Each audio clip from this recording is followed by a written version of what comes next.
उस मृत्यु शैया पे, उस डेथ बेड पे मेरे पिताजी ने मुझसे कहा, और उन्होंने कहा, विष्णु,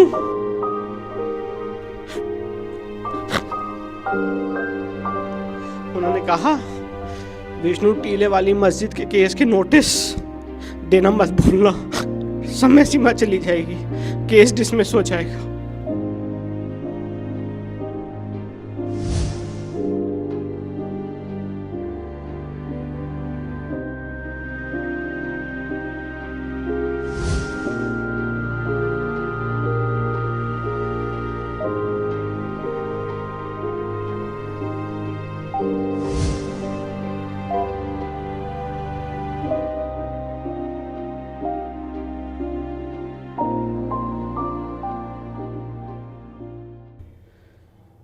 मैं आपके सामने कुछ चीज़ें साझा करना चाहता हूँ।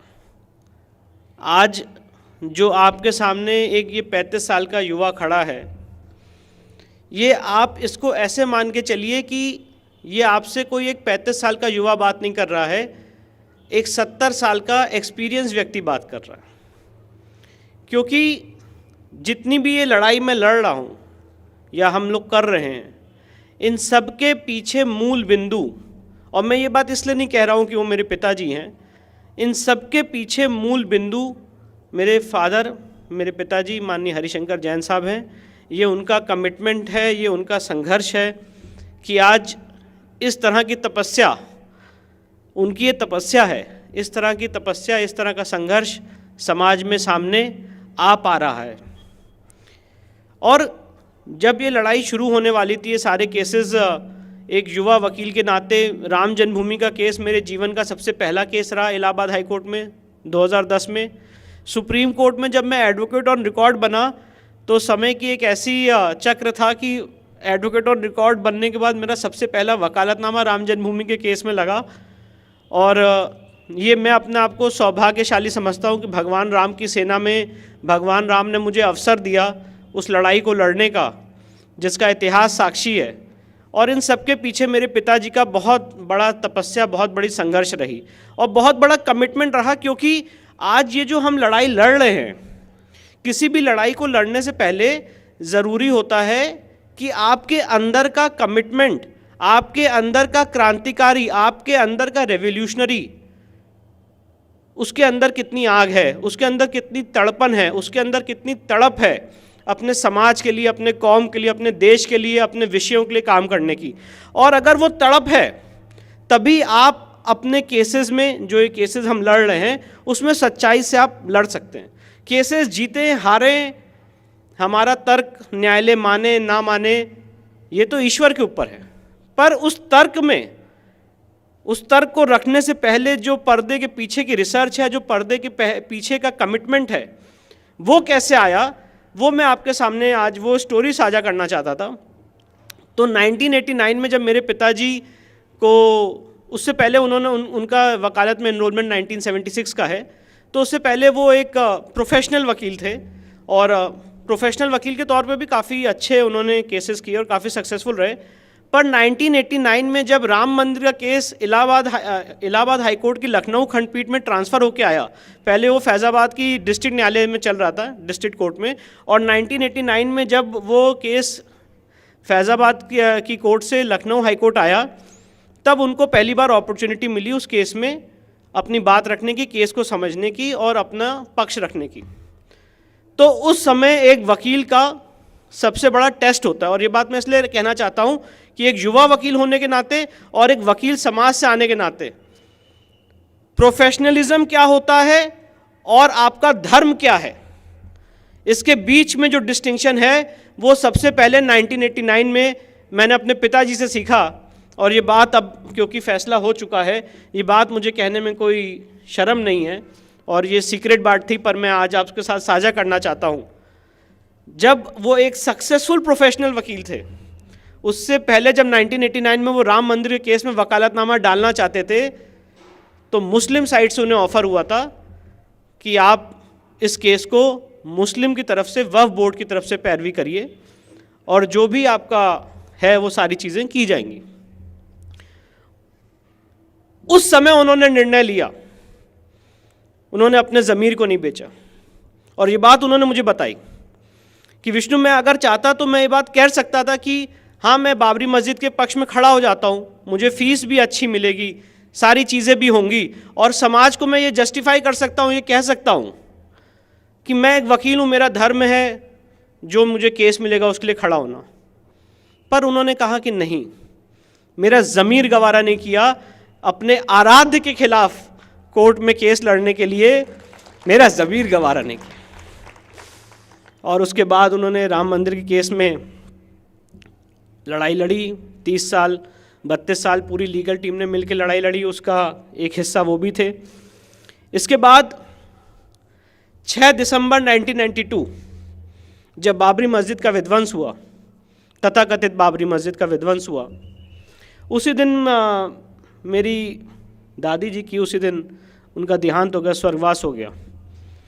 और मेरे पिताजी मेरे दादी जी से बहुत ज़्यादा कनेक्टेड थे, उनको हिंदुत्व, उनको समाज, देश, कौम के प्रति लड़ाई लड़ने की भावना उन्हीं से मिली थी, जैसे मुझे मेरे पिताजी से मिली। तो उनके लिए बहुत बड़ी क्षति थी। पर 13 दिन के बाद, 13वीं कंप्लीट करने के बाद, सिर मुंडाए हुए 20 दिसंबर 1992 को इलाहाबाद हाईकोर्ट की लखनऊ खंडपीठ में पहुंच गए याचिका लेके। और याचिका में क्या कहा कि भगवान राम के दर्शन करना हर हिंदू का जन्मसिद्ध अधिकार है। पहली बार ये डिबेट, ये बात उन्होंने न्यायालय के पटल पे रखी कि भगवान राम संवैधानिक पुरुष हैं, संविधान के ओरिजिनल पृष्ठों पे इंगित हैं और इसलिए भगवान राम के दर्शन नहीं रोके जा सकते। जस्टिस हरिनाथ तिलहरी की अध्यक्षता में सुनवाई हुई, स्पेशल कोर्ट बैठी, 10 दिन तक सुनवाई उन्होंने की।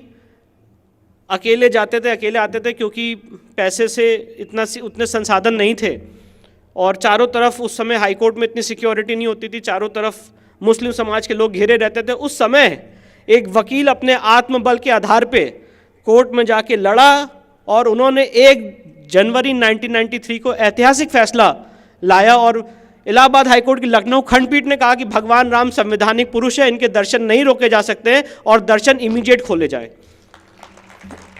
वो दिन है और आज का दिन है कि राम मंदिर के दर्शन हम लोग अनवरत करते चले आ रहे हैं। और ये जो केस है ये बहुत इतिहास के पन्नों में दब चुका है, पर ये बहुत महत्वपूर्ण केस है, क्योंकि अगर ये केस या ये निर्णय ना हुआ होता तो मैं आपको ये बता सकता हूँ शायद ऐसा होता कि 2022 में, आज 2019 में जो फैसला हुआ या 2010 में जो फैसला हुआ, शायद फैसला भी इस तरह से नहीं होता, क्योंकि हमारी एग्जिस्टेंस बराबर वहाँ पे थी, बराबर वहाँ पे पूजा पाठ कर रहे थे, तो किसी की भी हिम्मत नहीं हुई कि वो हमें वहाँ से हटा सके। नहीं तो कॉम्प्रोमाइज़ की टेबल पे तो बहुत सारी बातें हुई हैं। इसके बाद आगे विषय पे आते हुए बस एक लास्ट इंस्टेंस आपको बताना चाहता हूँ, जिसने मेरे अंदर ये कमिटमेंट, ये आग, ये भावना पैदा की कि मैं अपने देश, अपने समाज, अपने कौम के लिए ये केसेस लड़ पाऊँ और अपनी सारी इच्छाओं को तिलांजलि देते हुए एक स्वयं सेवक के नाते ये सारे केसेस लड़ पाऊँ। वो इंसिडेंट मैं आपके सामने रखना चाहता हूँ और मेरी आत्मा को इस घटना ने झंझोड़ दिया। और मैंने एक युवा होने के नाते, क्योंकि हम लोग एक यंग लाइफ में हैं, हर आदमी को कभी इतना ज़्यादा कमिटमेंट नहीं होता है कि हाँ भाई हिंदुत्व क्या होता है, धर्म समाज क्या होता है, ठीक है सब एक ही हैं, सेकुलरिज्म चलता रहेगा, हम क्यों इन सब केसेस में पड़े, हम भी प्रोफेशनल लाइफ बने, अच्छे करें, एडवोकेट जनरल बने और फॉरेन घूमें, ये सारी भावनाएं होती हैं। पर वो सारी भावनाएं मेरी शनै शनै समय के साथ ख़त्म होती चली गई। और जब 2013 में मैं दिल्ली में प्रैक्टिस कर रहा था, मेरे पिताजी को अस्थमा का अटैक पड़ा और मैं लगातार गाड़ी चला के वहाँ पहुँचा। अस्पताल में वो भर्ती थे और डॉक्टर ने कहा कि इनकी बचने की कोई उम्मीद नहीं है, ये इनको वेंटिलेटर भी हमारे पास नहीं है, तो अब आप अपने समय गिन लीजिए कि कैसे बचेंगे, हमें नहीं पता। इनको पूरे बॉडी में इनको सेप्टिसीमिया है, तो ये नहीं बच सकते। उस मृत्यु शैया पे, उस डेथ बेड पे मेरे पिताजी ने मुझसे कहा, और उन्होंने कहा, विष्णु,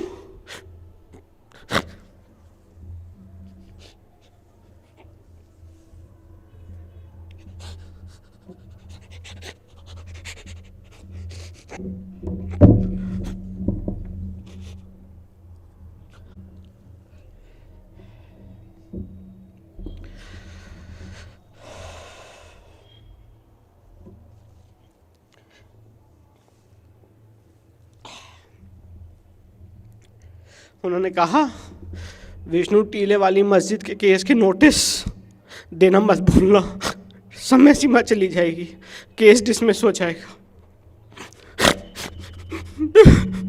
मैं टूट गया।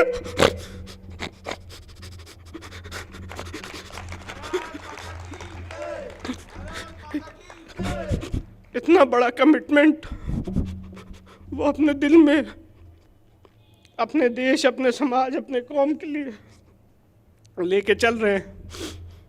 उसके बाद मैंने अपने आप को ये समझा कि अपने जीवन के अगले समय जितने भी बचे हैं, मैं अपने देश, अपने समाज, अपनी कौम के लिए जो इतिहास में हम लोग के साथ ज़्यादतियाँ हुई है, जुल्म हुआ है, उसके लिए मैं अर्पित करूं।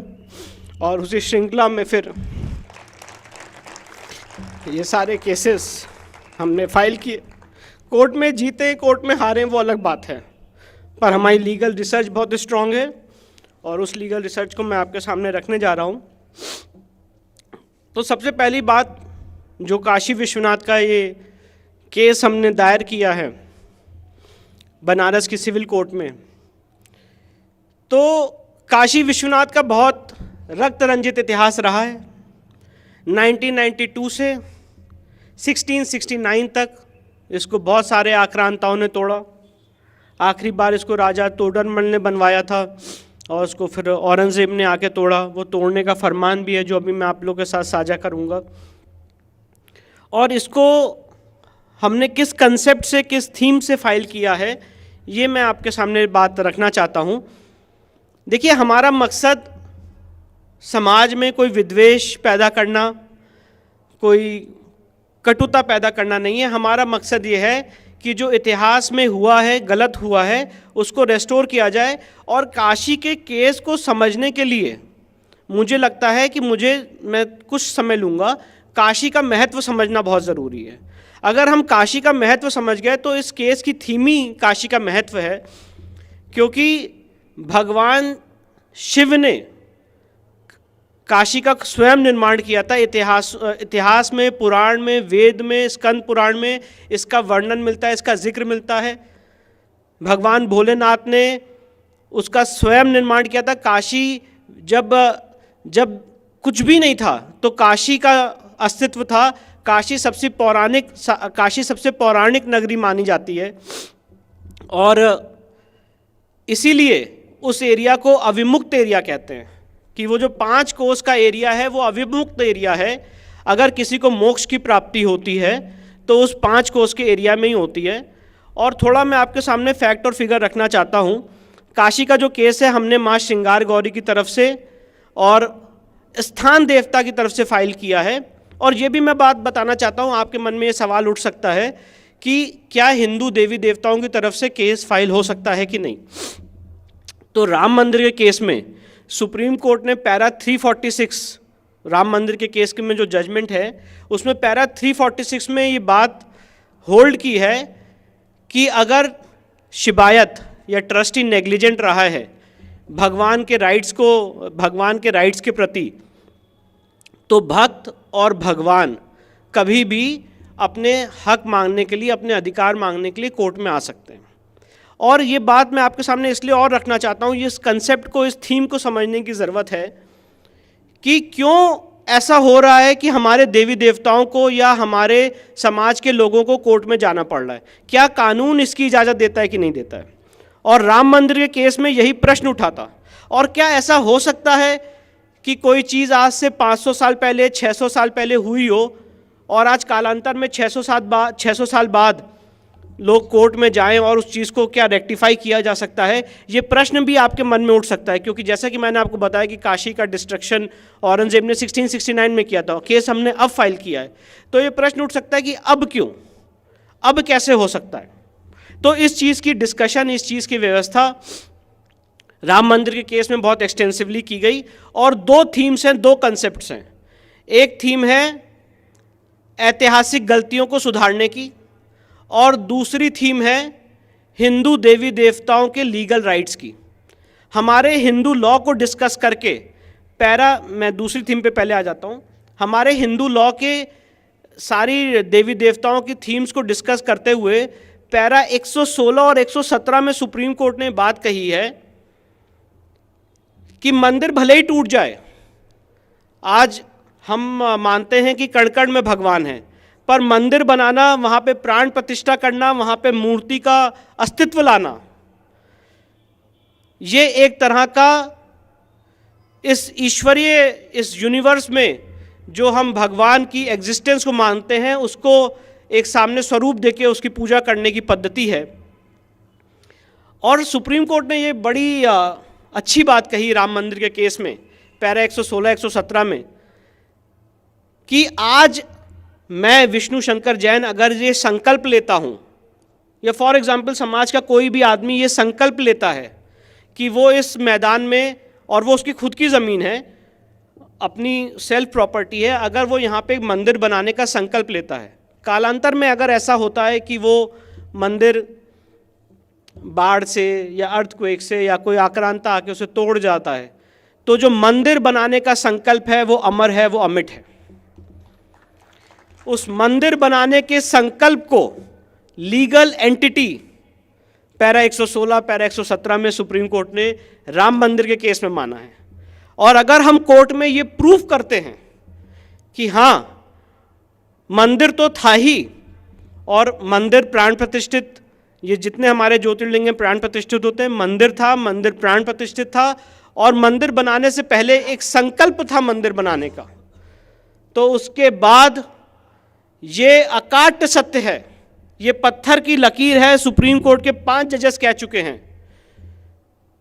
कि once a property belongs to the deity, अगर कोई संपत्ति भगवान की होती है, उसमें निहित कर जाती है, तो वो हमेशा भगवान की संपत्ति रहती है समय के अंत तक।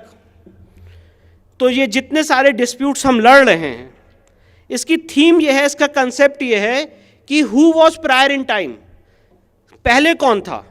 अगर आज मैं ये प्रूफ कर लेता हूँ फॉर एग्जाम्पल कि इस परिसर में पहले मैं था, मेरा परिसर था, मेरी ओनरशिप थी, और यहाँ पे मैंने एक संकल्प लेके एक प्राण प्रतिष्ठा के माध्यम से यहाँ पे मंदिर की स्थापना की है, तो कोई भी आक्रांता आके उसको तोड़ दे, उसको डिमोलिश कर दे, पर आज के संवैधानिक इंडिया में उसको रेस्टोर किया जाएगा। और यही लड़ाई है, ये जो लड़ाई है वो यही लड़ाई है कि जो इतिहास में तलवारों की नोक पे हुआ है, वो आज के संवैधानिक इंडिया में, आज के कॉन्स्टिट्यूशनल इंडिया में हम कलम के बल पे उसको रेक्टिफाई करें, और ये मैसेज दें कि तलवार से बड़ी ताकत कलम की होती है। ये इस चीज़ की लड़ाई है। और काशी का तो अपना इतिहास है ही है। और मैं कुछ आपके सामने फैक्ट्स और फिगर रखना चाहता हूँ, क्योंकि फैक्ट्स और फिगर्स ही आपके केस को मजबूत बनाते हैं, स्ट्रॉन्ग बनाते हैं, और आपको विश्वास दिलाते हैं कि हाँ, हमारा केस ऐसा है कि हम इसको न्यायालय के पटल पे लड़ सकते हैं, इसको हम जीत सकते हैं। आपके अंदर एक कॉन्फिडेंस पैदा करता है कि हाँ, मेरा केस, मेरा जो बिलीफ है वो सही है, वो सच्चा है। और काशी के केस में पुराण क्या कहते हैं, स्कंद पुराण क्या कहता है, उसकी महत्ता क्या है, उसके क्या वर्सेस हैं, क्योंकि ये आज जो हम बात कर रहे हैं एक डॉक्यूमेंट्री के रूप में हमेशा आज के आगे आने वाले युवा इसको देख सकते हैं, समझ सकते हैं। तो सबसे पहले हम देखते हैं, कुछ मैं आपके साथ श्लोक शेयर करना चाहता हूँ, और मैं उसके वर्स नंबर यहाँ पे दे दूँगा। तो सबसे पहले जेम्स प्रिसेप की किताब है। जेम्स प्रिसेप ने पुराणों को अध्ययन करने के बाद ये कहा है कि the Ved and Shastra all testify that Vishweshwar is the first of the Devas, कि भगवान विश्वनाथ देवों में सबसे प्रथम देव हैं। काशी सबसे पहली नगरी है, जैसा कि भाई आपको मैं बता रहा था। गंगा सबसे पहली रिवर है, और चैरिटी सबसे बड़ी वर्च्यू है, सबसे पहली वर्च्यू है।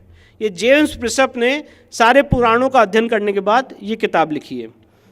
इसके बाद जो मैंने आपको बात रखी कि काशी 5 कोसों में फैला हुआ है और वो अविमुक्त एरिया है, ये Skanda Purana chapter number 6 page number 58 verse number 71, उसमें कहा गया है all other forsaken Avimukt places are procured through Kashi. अगर किसी को जितने भी अविमुक्त एरिया हैं वो काशी से ही उसका द्वार जाता है। निर्वाणा मतलब salvation, moksha, to get rid from the nirvana is achieved only after getting Kashi. मुक्ति काशी में ही मिलती है। The benefit of nirvana is not achieved by any other means even by residing in religious place. और मुक्ति कहीं और किसी और धार्मिक स्थल पे रह के नहीं मिल सकती है, सिर्फ और सिर्फ काशी में मिल सकती है, ऐसा स्कंद पुराण का ये वर्ष कहता है। मैं ये बात यहाँ पे काशी का महत्व हमारे लिए, हमारे समाज के लिए, हमारी संस्कृति के लिए क्या है, ये उस परसेप्शन से आपको समझाने के लिए ये वर्सेस आपके सामने रख रहा हूँ। इसके बाद स्कंद पुराण का चैप्टर नंबर 7 पेज नंबर 250 वर्ष नंबर 131 क्या कहता है? Avimukt area is in the circle of 5 kos. Avimukt area 5 कोस में है। At this place there is Vishweshwar Shivling which is Jyotirling. और इस अविमुक्त क्षेत्र में एक शिवलिंग है जो कि ज्योतिर्लिंग है। और मैं यहाँ पे ये बात भी बताना चाहता हूँ कि आज जो हम काशी का मौजूदा स्वरूप देख रहे हैं और जो दर्शन कर रहे हैं वो सिर्फ और सिर्फ सांकेतिक शिवलिंग है जो माननीय अहिल्याबाई होलकर जी ने 1700 की 17वीं शताब्दी में बनवाया था। पर जो ओरिजिनल ज्योतिर्लिंग है, जो ओरिजिनल विश्वेश्वर का ज्योतिर्लिंग है, वो आज भी कैद है। और उसी के लिए, उसी की मुक्ति के लिए ये लड़ाई है। और कितना रक्त रंजित इतिहास है, अभी आप इसमें आगे देखेंगे। इसके बाद स्कंद पुराण का मैं उसमें ज़्यादा टाइम नहीं ज़ाया करूँगा। स्कंद पुराण का चैप्टर नंबर 16 है, पेज नंबर 242 वर्ष नंबर 25, जो माँ गौरी की और वहाँ पे जो माँ अन्नपूर्णा है और वहाँ पे जो शिवलिंग है उसकी महत्वता बताता है। इसके बाद स्कंद पुराण का चैप्टर नंबर 99 पेज नंबर 923 वर्ष नंबर 9, उसमें काशी की 5 कोस और उसका जो वर्चस्व है 5 कोस का, उसके बारे में बताया गया है। काशी रहस्य का चैप्टर नंबर 2 पेज नंबर 23 वर्ष नंबर 107 भी भगवान विष्णु ने जो काशी के बारे में कहा है और जो उसकी महत्वता बताई है वो हमने यहाँ पे अपने सूट में लगाया है और ये वर्ष और ये सारी चीज़ें उसके बारे में हैं। इसके बाद शिव महापुराण का चैप्टर 22 और 23 पेज नंबर 590 काशी और भगवान शिव और आदि विश्वेश्वर की ज्योतिर्लिंग के बारे में क्या महत्वता बताता है वो हमने लगाया है। इसके ये सारी रिसर्च हमने की है काशी के केस को फाइल करने से पहले कि आपका वहाँ पे केस फाइल करने का महत्व क्या है, क्या रिलीजियस बिलीफ है, हमें अपना बिलीफ भी कोर्ट में प्रूफ करना पड़ेगा। तो इन सारे परसेप्शन से ये सारे वर्सेस हमने लगाए। बहुत सारे वर्सेस हैं, मैंने उदाहरण के तौर पे यहाँ पे आपको कुछ वर्सेस पढ़ के सुनाए। अब मैं आपको औरंगज़ेब का वो फरमान पढ़ के सुनाना चाहता हूँ और ये जो फरमान मैं आपको आज पढ़ के सुना रहा हूँ ये जॉन डॉसन और जेम्स प्रिसेप की किताब है हिस्ट्री ऑफ इंडिया। उसमें ये फरमान पर्शियन से इंग्लिश में इसका अनुवाद किया गया है। जैदुनाथ सरकार ने भी इसका अनुवाद किया है और बहुत ईजिली अवेलेबल है। और ये फरमान क्या कहता है ये मैं आपके सामने साझा करना चाहता हूँ। 18 अप्रैल 1669 का फरमान है और ये क्या कहता है, और मैं इसका अनुवाद भी करूँगा, पर जो इंग्लिश में भावना है वो आप समझेंगे तो उस बात को कम्युनिकेशन में थोड़ी आसानी होगी, इसलिए माफ़ी करिएगा, मैं उसको इंग्लिश में पढ़ रहा हूँ पर मैं उसका अनुवाद भी बताता हूँ। 18 April 1669 it reached the ear of his majesty the protector of the faith. बादशाह सलामत के कानों में पहुँचा कि इन द प्रोविंस ऑफ ताता, मुल्तान एंड बनारस, और ज़्यादातर की मतलब बनारस, ताता और मुल्तान के राज्यों में और ज़्यादातर बनारस में फूलिश ब्राह्मण्स, बेवकूफ़ ब्राह्मण, एक उन्होंने आदत बना ली है अपनी फर्जी किताबों को बांटने की और लोगों में धर्म फैलाने की, and that of expounding frivolous books in their schools, and that the students and learners, मुसलमान्स as well as Hindus, और वहाँ के जो लोग हैं बनारस के हिंदू और मुसलमान, वो सब वहाँ पे जा रहे हैं, even from long distances, दूर दूर से जा रहे हैं, led by a desire to become acquainted with their wicked sciences they taught, इस भावना से कि वो जो ये उल्टी सीधी चीज़ें सिखा रहे हैं वो उसको सीखें. The director of the faith consequently issued orders to all the governors of the province to infidels. जो बादशाह सलामत है उन्होंने आदेश दिया सारे लोगों को अपने राज्य में कि इन सारी प्रैक्टिसेस को जो ब्राह्मण लोग अपनी टीचिंग्स को फैला रहे हैं उसको रोक दिया जाए.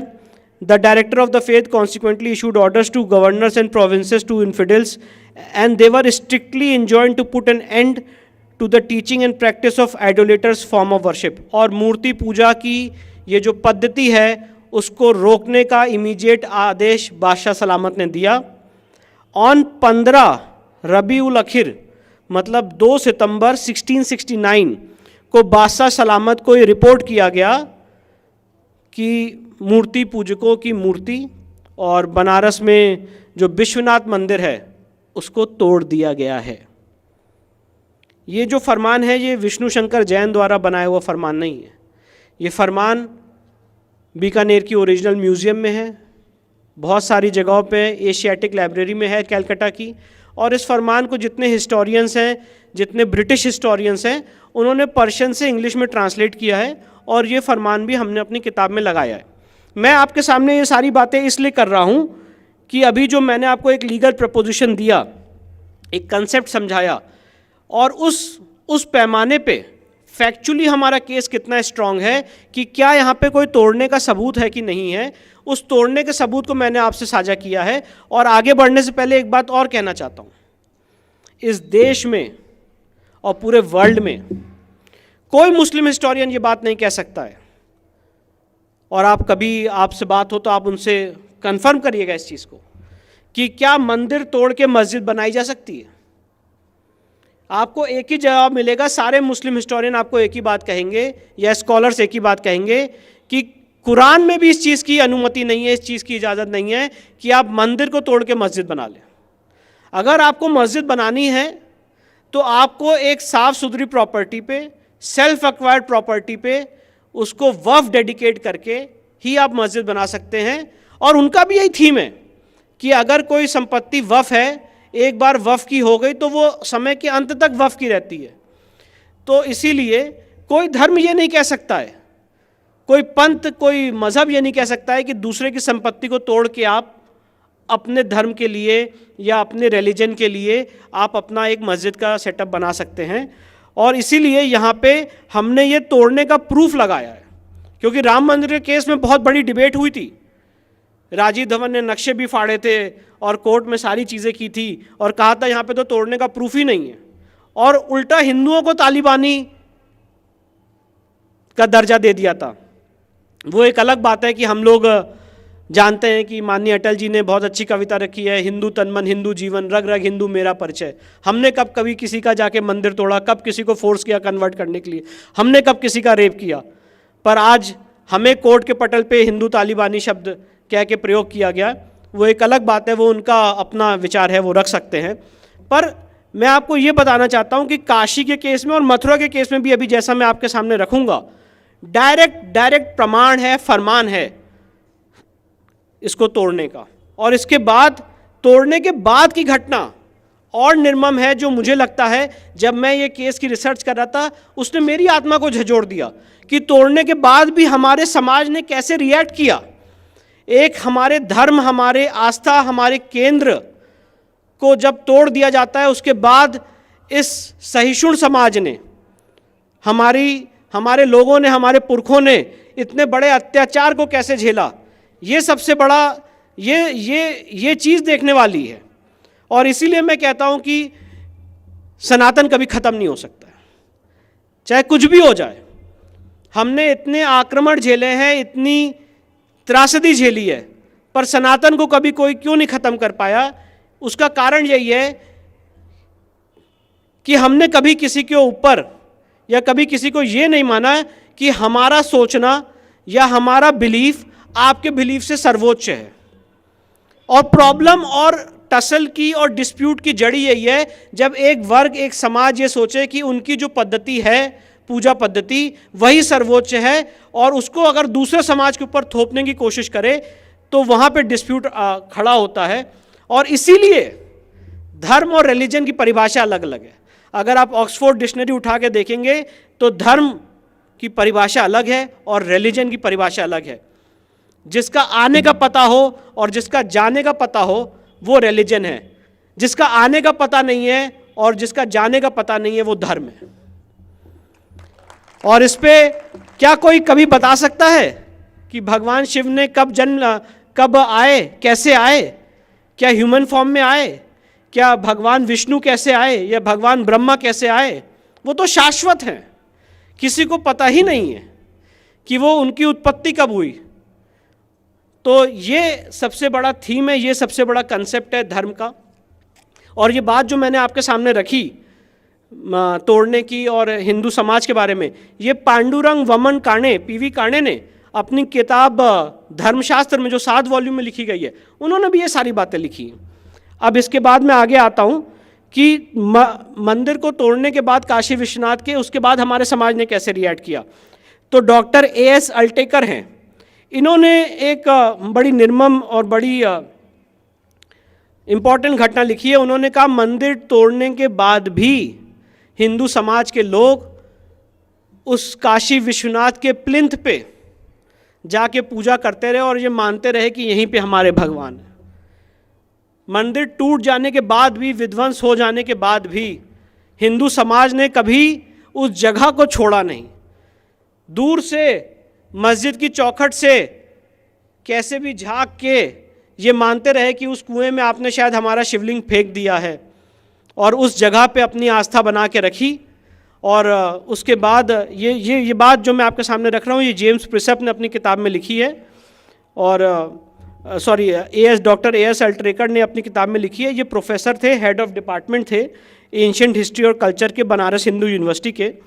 और इसके बाद जो सबसे इम्पॉर्टेंट घटना है, 1809 में वर्णन ये मिलता है इतिहास में कि हिंदुओं ने काशी को वापस कैप्चर कर लिया, और 1810 में ब्रिटिश सरकार का डिस्ट्रिक्ट मजिस्ट्रेट वॉटसन, उसने चिट्ठी लिखी है कि काशी वापस हिंदुओं को सौंप दिया जाए।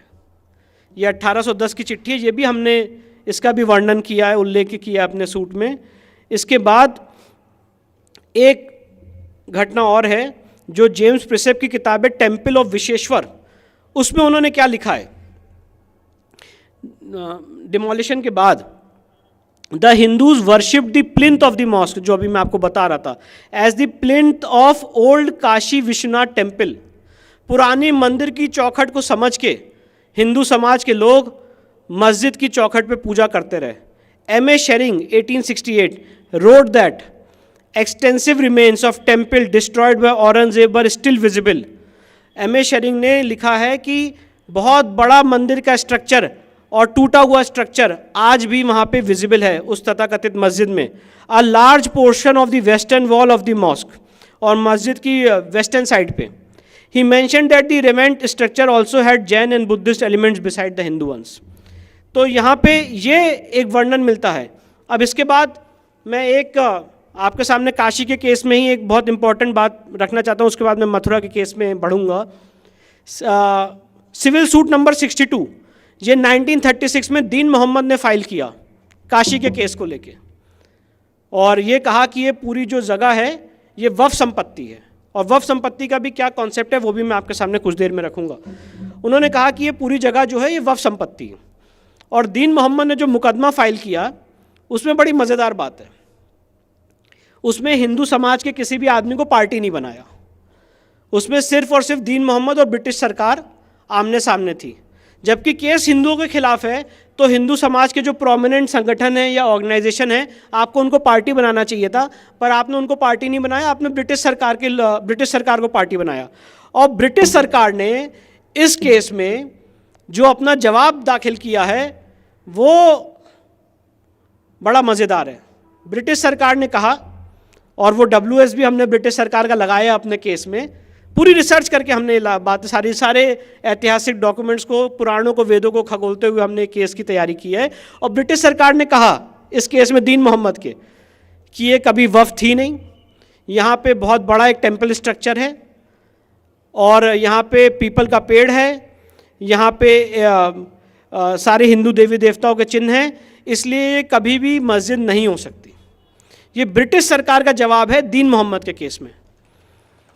तो हमारा कहना ये है कि आपने हमको पार्टी तो नहीं बनाया, तो ये केस की जो फाइंडिंग्स हैं कम से कम आपके ऊपर तो बाइंडिंग है, और मुस्लिम समाज के लोगों के ऊपर तो बाइंडिंग है। और ये केस जब वो इसके बाद 15 गवाहों की गवाही की ब्रिटिश सरकार ने, 15 हिंदुओं की, जिन्होंने गवाही में एक्सटेंसिव रूप से ये कहा कि वहाँ पे उनकी सदियों से आस्था चली आ रही है, वहाँ पे हिंदू मंदिर के चिन्ह हैं, और मौके की क्या पोजीशन में वो भी आपके सामने रखूँगा थोड़ी देर में।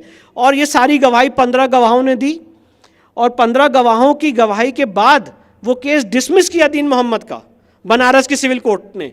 उसके अगेंस्ट वो इलाहाबाद हाई कोर्ट गए, और हाई कोर्ट में भी उनकी फर्स्ट अपील डिसमिस की गई। और वो जो फर्स्ट अपील डिसमिस की है, मैं यहाँ पे आपको नोट करा देता हूँ रिकॉर्ड के लिए, 1942 SCC online Allahabad page number 56 में जो दीन मोहम्मद हारे हैं इलाहाबाद हाई कोर्ट से, जजमेंट भी वहाँ मेंशन्ड है, कोई भी इसको ईजिली नेट पे अवेलेबल है, पढ़ सकता है।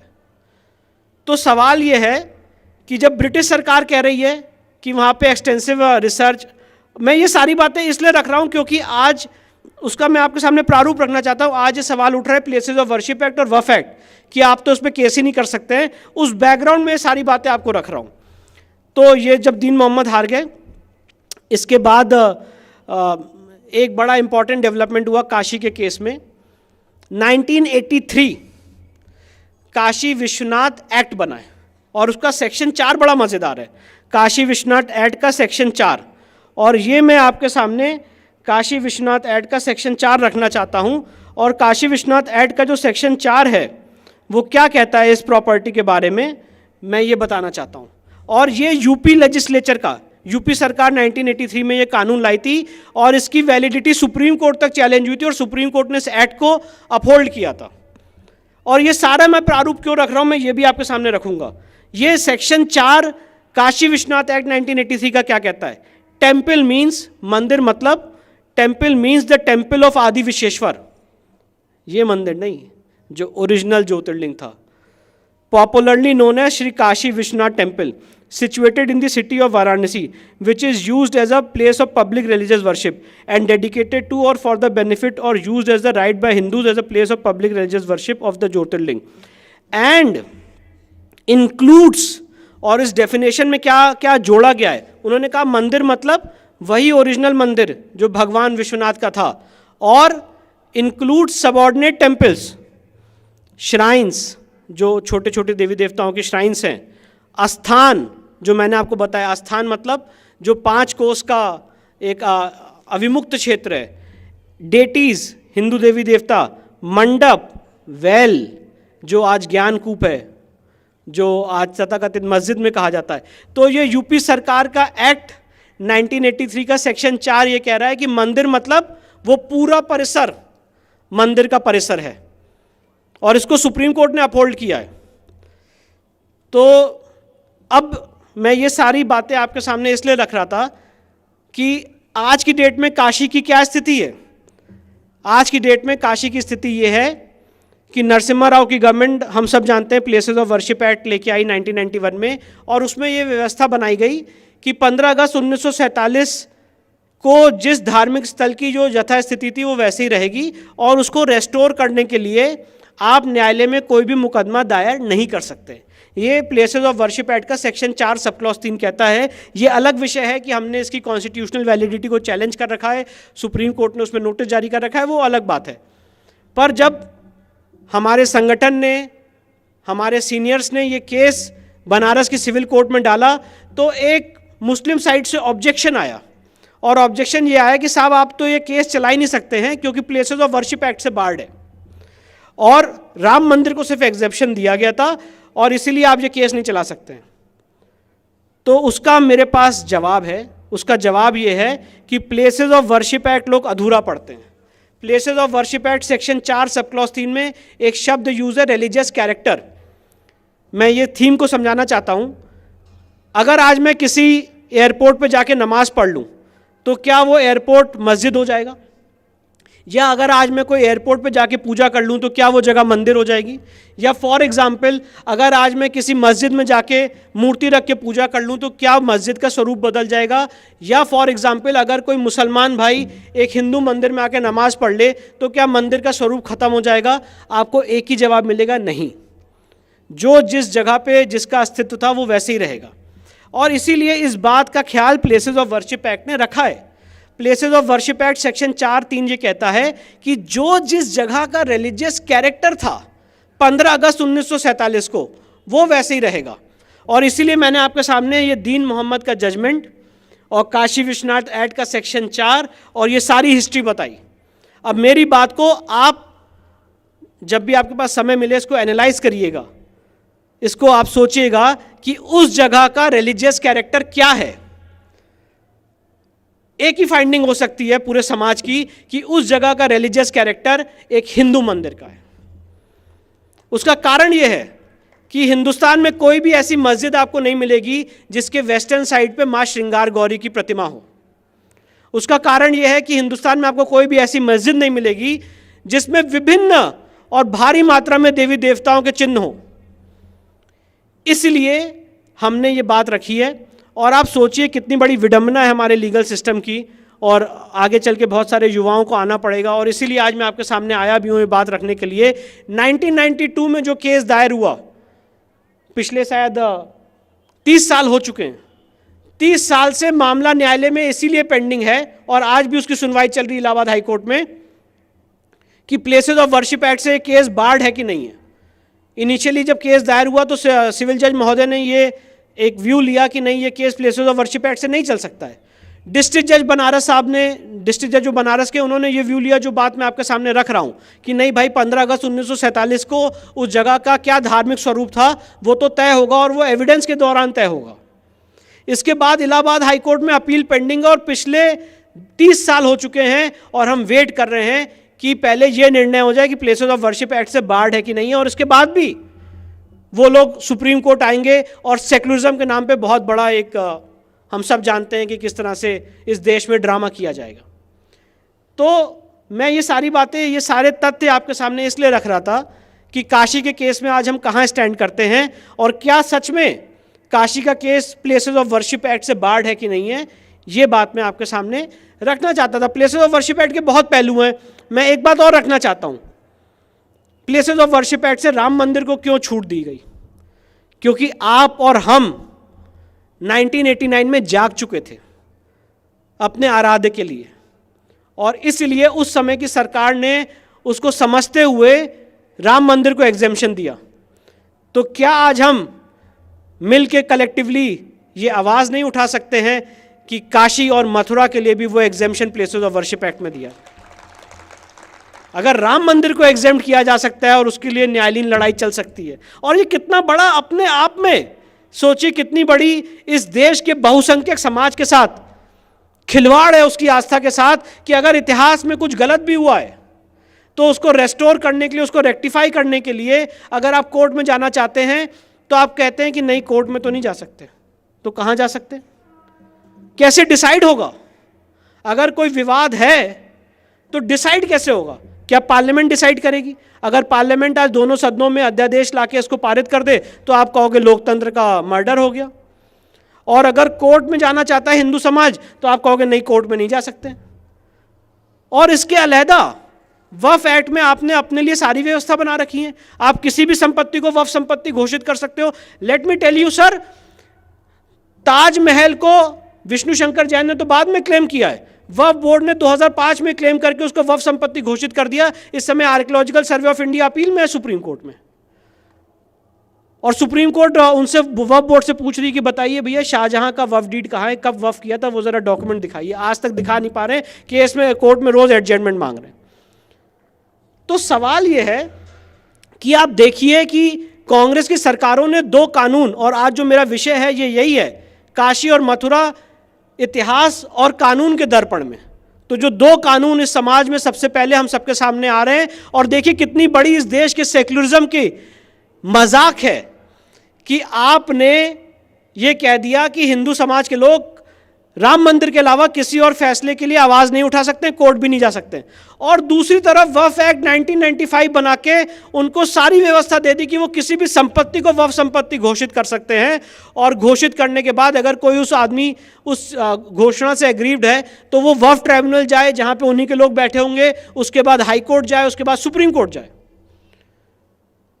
तो ये किस तरह का सेक्युलरिज्म है कि आपने हमारे कॉन्स्टिट्यूशनल डेमोक्रेसी में हमें न्यायालय के थ्रू अपनी लड़ाई लड़ने के लिए भी रोक दिया, और आप उसके अलावा सारी चीज़ों पे आप अपनी लड़ाई लड़ सकते हैं। और इस काशी के केस में भी वक्फ बोर्ड ये कह रहा है कि ये मामला सिविल कोर्ट में नहीं चलना चाहिए, ये वक्फ बोर्ड में चलना चाहिए। मतलब जिसने मेरा कत्ल किया मैं उसी के सामने जाके कहूँगा कि भैया मेरे केस का ज़रा फैसला कर दीजिए। ये तो वही बात हुई। तो ये काशी के केस में हमारे फैक्ट्स हैं, ये हमारा तथ्य है, ये इसका पौराणिक इसके साक्ष्य हैं, इसके हिस्टोरिकल रिकॉर्ड्स हैं, और ये सारी बातें हम कोर्ट में लेके गए हैं। और हाँ, एक बहुत इंपॉर्टेंट डेवलपमेंट हुआ है काशी के केस में, मैं वो भी आपके सामने रखना चाहता हूँ। और मैं ये बात इसलिए रखना चाहता हूँ कि ये बात साबित करती है कि एक स्वयंसेवक और हम और आप, हमारी भावनाएं अगर एक हों तो काम कैसे होता है।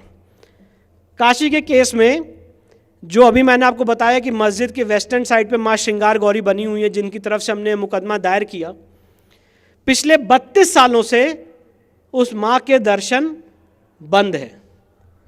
बंद थे, और साल में सिर्फ एक बार उसके दर्शन खोले जाते थे, नवरात्र की चतुर्थी पे, और वहाँ पे दर्शन अलाउड नहीं थे। हमने वहाँ पे सूट केस दायर किया और हमने कहा कि दर्शन किस आदेश से बंद किए गए हैं, कौन सा ऐसा आदेश, हमने सरकार से पूछा। और मैं आपको ये बताने में मुझे बहुत खुशी होती है कि आज वहाँ पे दर्शन खुल चुके हैं, और सरकार ने ये कहा कि जब कोई आदेश था नहीं बंद करने का तो खोलने का भी कोई आदेश नहीं होना चाहिए। तो ना बंद करने का आदेश था ना खोलने का आदेश है, पर आज हमारी आपकी कलेक्टिव भावनाएं हैं जिसकी वजह से ये काम हुआ है। और आज माँ श्रृंगार गौरी के मस्जिद के वेस्टर्न साइड पे दर्शन अनवरत चालू हैं, और मुझे पूरी उम्मीद है कि हम और आप साथ रहेंगे, आपका आशीर्वाद रहेगा, भगवान भोलेनाथ का आशीर्वाद रहेगा, तो काशी का केस भी 200% हम जीतेंगे। समय कितना लगता है ये तो मुझे नहीं पता, मेरे बाबूजी ने ये एक नींव रखी है, अब वो इस मामले में नींव के पत्थर बनेंगे कि वो अपने सामने सारी चीज़ें देख पाएंगे, तो समय के गर्भ में है।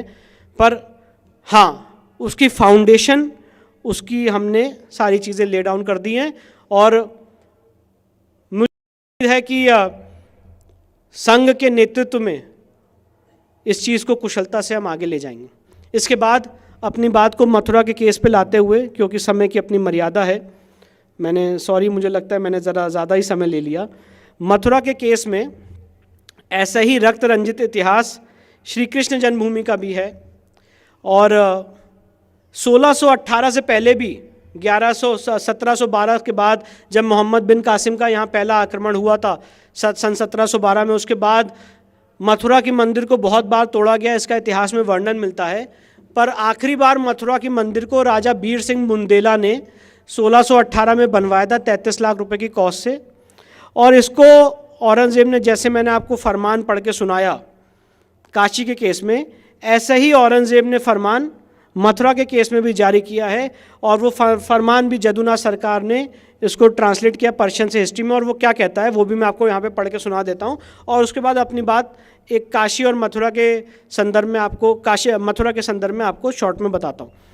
सबसे इंपॉर्टेंट बात है इस फरमान क्या कहता है। During this month of Ramzan 1080 January February 1670 the emperor, the reviver of the faith of the prophet, issued orders for demolition of Dehura of Keshav Rai in Mathura. बादशाह सलामत ने आदेश दिया कि मथुरा में जो केशव राय की मंदिर है उसको तोड़ दो। इन अ शॉर्ट टाइम, बहुत ही कम समय में इस मूर्ति पूजकों की भव्य इमारत और मजबूत इमारत को तोड़ दिया गया। दी आइडल्स, बड़ी और छोटी मूर्तियाँ आगरा की बेगम शाही मस्जिद की सीढ़ियों में लाके दबा दी गई कि जब वो नमाज पढ़ने जाए वो उस पर कुचलते हुए जाए।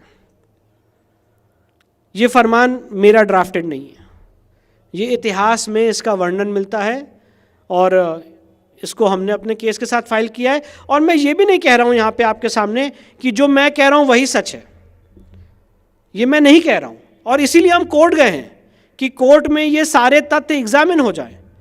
कोई भी मुस्लिम समाज का आदमी आना चाहता है तो वो आके अपनी बात रखे कोर्ट में और कहे कि नहीं, विष्णु शंकर जैन, हरिशंकर जैन झूठ बोल रहे हैं, गलत बोल रहे हैं और फरमान ये नहीं है या ऐसा नहीं है। जितनी बातें कोर्ट में कहें और कोर्ट इस पर अपना निर्णय दे, और जो निर्णय देगी उस फैसले को हम मानेंगे। राम मंदिर के केस में भी हमने माना है और इन सारे केसेस में भी मानेंगे। पर कम से कम आप ये नहीं कह सकते कि इस बारे में बात ही ना हो, और इस बारे में अगर बात होगी तो इस देश के सेकुलरिज्म पे खतरा हो जाएगा। इस बात के प्रति मेरा विरोध है। इसके बाद जैसे कि मैंने आपको बताया कि 1618 में इसको राजा बीर सिंह बुंदेला ने बनवाया था, 1670 में इसे औरंगजेब ने तोड़ा। इसके बाद 1770 में इतिहास में वर्णन मिलता है कि वहाँ पे मराठा आए और मराठाओं ने वहाँ पे बैटल ऑफ गोवर्धन में उस जगह को वापस जीत लिया और सारी चीज़ों को वहाँ से खदेड़ दिया गया। इसके बाद 1803 में वहाँ पे ब्रिटिश सरकार आई। 1815 में वहाँ पे ईस्ट इंडिया कंपनी ने एक ऑक्शन किया इस मंदिर का, मथुरा का। और मथुरा की जो मंदिर है उस पूरे परिसर का एरिया है 13.37 एकर्स ऑफ लैंड। इसका ऑक्शन किया गया और ऑक्शन में उसको हिंदू राजा पट्नीमल ने खरीद लिया उस संपत्ति को ऑक्शन में। और उसके बाद राजा पट्नीमल के वंशज उसमें बराबर संपत्ति पे काबिज रहे। मुस्लिम समाज के लोगों ने 6 केस फाइल किए 1875 के आसपास, और वो सारे केसेस में उनको हार मिली, उनको शिकस्त मिली। इसके बाद 1944 में राजा पट्नीमल के जो वारिस हैं, उस समय समाज में एक धारणा बनी कि मथुरा श्री कृष्ण जन्मभूमि का रेस्टोरेशन होना चाहिए, और पंडित मदन मोहन मालवीय के संरक्षण में, उनके नेतृत्व में ये बात रखी गई कि उस ज़मीन को हमें ख़रीदा जाए। और उस समय राजा पट्नीमल के जो वंशज थे उनके ऊपर 13,400 रुपये का कर्ज था, और इसीलिए 13,400 रुपये निर्धारित किया गया इस संपत्ति का मूल्य, जब राजा पट्नीमल के वंशजों ने ये संपत्ति पंडित मदन मोहन मालवीय जी को और उनके ट्रस्ट को दी, और उसका पेमेंट सेठ जुगल किशोर बिरला ने किया। इसके बाद 1951 में श्री कृष्ण जन्मभूमि का ट्रस्ट का निर्माण हुआ। इन द मीन टाइम पंडित जी का निधन हो चुका था, पर श्री कृष्ण जन्मभूमि ट्रस्ट में सारी प्रॉपर्टी निहित हो गई थी, क्योंकि उन्हीं लोगों को ये सारी संपत्ति उन्होंने खरीदी थी और उन्हीं को दे दी गई थी। और उस समय समाज में, देश में बात चल रही थी कि हम समाज से लोहा लेके कलेक्शन करके वहाँ पे एक भव्य श्री कृष्ण जन्मभूमि का मंदिर बनाएंगे। इन द मीन टाइम 1958 में एक सेवा संघ बनाया गया, और जैसे कि हम लोग का हमेशा इतिहास रहा है कि कुछ लोग पैदा होते हैं समाज में जो हमें धोखा देते हैं, उसी तरह से 1958 में सेवा संघ बनाया गया, और बड़ा मिलता जुलता नाम था श्री कृष्ण जन्मभूमि ट्रस्ट और श्री कृष्ण जन्मभूमि सेवा संघ। और उस सेवा संघ ने, अब देखिए कैसे धोखा होता है हम लोगों के साथ, और ये मैं आपके सामने रखना चाहता हूँ आज, और उसी से आज मथुरा का केस भी क्लियर हो जाएगा, और यही उसका शब्द सत्य है। 1951 में ट्रस्ट बना, सारी प्रॉपर्टी ट्रस्ट को मिल गई, और 1958 में एक मिलती जुलती संगठन बनाया गया, सेवा संघ। सेवा संघ ने एक मुकदमा दायर किया 1964 में, और ये कहा कि इसमें मुस्लिम समाज के कुछ लोग आ रहे हैं, हमारी प्रॉपर्टी से इंटरफेयर कर रहे हैं।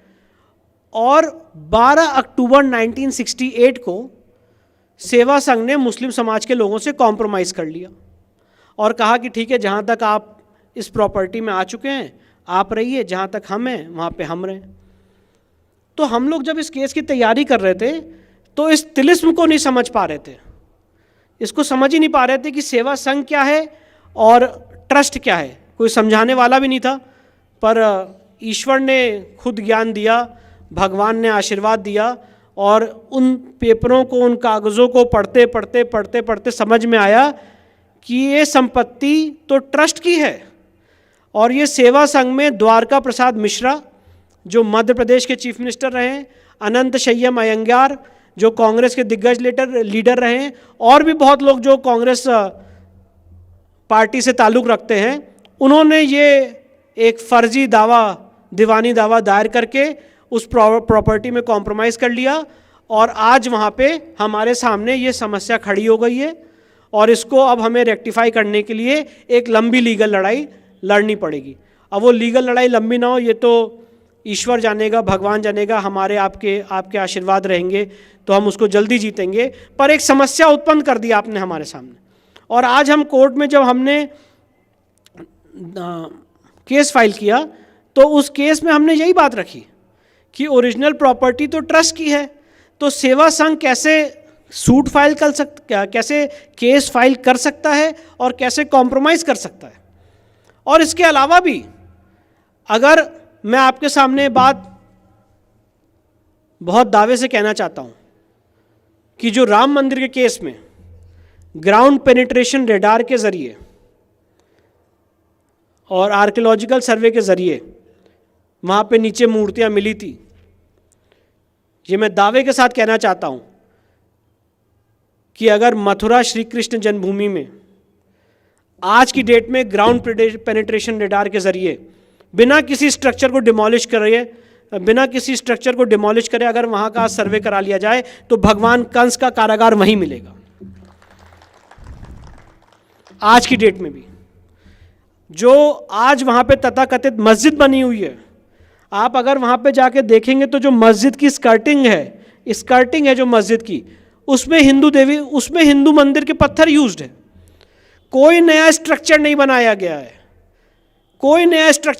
गया है, उसी तथाकथित मस्जिद को तोड़ के वहाँ पे इस तथाकथित मंदिर को तोड़ के वहाँ पे इस मस्जिद का निर्माण किया गया है। और इसीलिए मैंने अभी आपको अपनी बात की शुरुआत में राम मंदिर के फैसले का हवाला दिया था कि अगर आप एक मंदिर को तोड़ के मस्जिद का निर्माण करते हो तो प्लेसेस ऑफ वर्शिप एक्ट आपके संरक्षण में कभी नहीं आ सकता है, क्योंकि उस प्लेस का रिलीजियस स्वरूप हमेशा हमेशा हिंदू मंदिर का रहेगा। अगर वक्फ कानून ये कहता है कि अगर एक बार संपत्ति अल्लाह की हो गई तो वो हमेशा तक अल्लाह की रहेगी, तो उसी तरह से हिंदू कानून भी यही कहता है कि अगर एक बार कोई संपत्ति भगवान की हो गई तो वो हमेशा भगवान की रहेगी। तो इसीलिए हमें कोर्ट में यही स्टैब्लिश करना है कि who was prior in time. हो जाए कार्बन डेटिंग कृष्ण जन्मभूमि की और पता चल जाएगा कि ये जो आपने पत्थर लगाए हैं कितने पुराने हैं। हो जाए carbon dating ground penetration radar archaeological सर्वे से काशी के केस का, और काशी के केस में वहाँ के न्यायालय की, वहाँ के सिविल जज साहब ने ऑर्डर भी किया है कि वहाँ के एएसआई सर्वे कराया जाए ग्राउंड पेनिट्रेशन रेडार के जरिए बिना कोई स्ट्रक्चर को हानि पहुँचाए हुए। आप उसके अगेंस्ट हाईकोर्ट पहुँच गए। अगर आपके केस में सच्चाई है तो आप कहिए कि हाँ, हमने कोई मंदिर तोड़ के मस्जिद नहीं बनाई है, साफ सुथरी जगह पे मस्जिद बनाई है, हमने वक्फ क्रिएट की है, और हो जाए कार्बन डेटिंग, एएसआई सर्वे, ग्राउंड पेनिट्रेशन रेडार और उसके स्ट्रक्चर को एग्जामिन कर लिया जाए। मैं तो एक बहुत छोटी सी बात कहता हूँ और इस केस से जुड़ा हुआ हूँ, इसलिए बहुत अथॉरिटी से आपके सामने बात कहता हूँ। ये मेरे पिताजी की तपस्या थी कि अभी रिसेंट हमें काशी के केस में एक और बहुत बड़ी सक्सेस मिली है, और मुझे ऐसा लगता है कि वो एएसआई सर्वेक्षण से बड़ी सक्सेस है। कोर्ट ने काशी के केस में हमने एक अर्जी लगाई कि काशी का जो पूरा मस्जिद का परिसर है उसकी वीडियोग्राफी करा ली जाए। जैसे राम मंदिर के केस में विध्वंस से पहले वीडियोग्राफी कराई गई थी, और वो वीडियोग्राफी राम मंदिर के केस में जब फाइनल डिसीजन हुआ था उस समय प्ले भी की गई थी। वहाँ पे वरा देवी देवताओं की मूर्तियाँ थी, हनुमान जी की मूर्तियाँ थी, जो किसी मस्जिद में नहीं हो सकती हैं। इसी तरह से काशी में करा ली जाए। आपको मैं ये बताना चाहता हूँ, आपके साथ साझा करना चाहता हूँ, काशी के केस में आज भी वहाँ पे उस तथाकथित मस्जिद में एक तहखाना है, और उस तहखाने में भारी मात्रा में हिंदू देवी देवताओं के चिन्ह हैं, और उस तहखाने की चाबी डिस्ट्रिक्ट मजिस्ट्रेट साहब के पास है। तो हमने न्यायालय में अर्जी लगाई। हमने न्यायालय में अर्जी ये लगाई है कि काशी विश्वनाथ के केस की वीडियोग्राफी करा ली जाए। हम नहीं जाएंगे, कोर्ट अपॉइंटेड एडवोकेट कमिश्नर जाए और उस पुलिस प्रोटेक्शन में जाए और उस पूरे परिसर की वीडियोग्राफी करे, उसको कैमरे में कैद करे, फोटोग्राफी करे और उस तहखाने को भी खोला जाए।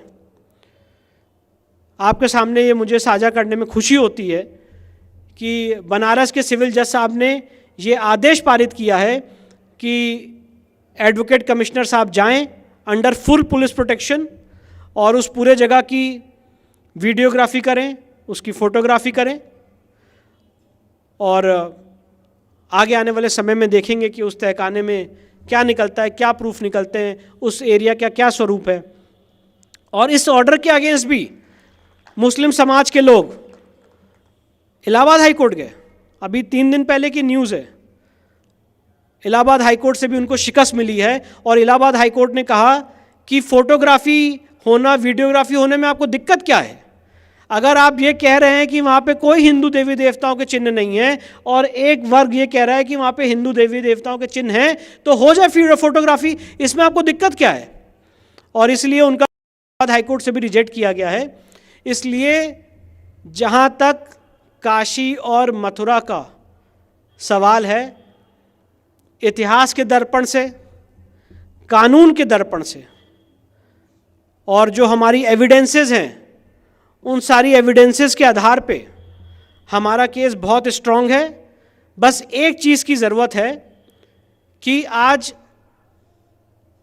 हम और आप मिल जाएं, हमारी भावनाएं मिल जाएं, हमारा मातृ संगठन जिसकी गोद में हम लोग पले बड़े हैं वो इसमें हमें अपना मार्गदर्शन दे और एक तय सीमा के तहत, जैसे राम मंदिर के केस को इलाहाबाद हाई कोर्ट में ट्रांसफ़र किया गया था और 3 जजेस ने उसका ओरिजिनल ट्रायल किया था, तय समय सीमा के अंदर 6 महीने के अंदर आप एक समय सीमा बांध दीजिए, उसके अंदर इन दोनों केसेस का शीघ्र निर्णय किया जाए। जिस समाज के लोगों को जो बात रखनी है वो उसमें रखें और इसका शीघ्र निर्णय किया जाए। तो मैं आपके सामने आज ये बात कहना चाहता हूं कि मैं एज वकील 100% एश्योर्ड हूं कि ये दोनों केस हम जीतेंगे, ये दोनों केस हम जीतेंगे, क्योंकि हमारा केस बहुत मजबूत है। जितने तथ्य मैंने आपके सामने रखे और भी बहुत सारे इसके लीगल एस्पेक्ट्स हैं और इसीलिए ना प्लेसेस ऑफ वर्शिप एक्ट इसमें आड़े आ सकता है क्योंकि रिलीजियस कैरेक्टर मैंने आपके सामने डिफाइन किया, और इसीलिए ना वफ एक्ट इसके सामने आ सकता है क्योंकि वफ एक्ट भी अगर 2 समुदाय के बीच में लड़ाई है, आज अगर हिंदू समाज के और मुस्लिम समाज के बीच में लड़ाई है तो वो सिविल कोर्ट से डिसाइड हो सकता है, वो वफ बोर्ड से डिसाइड नहीं हो सकता है।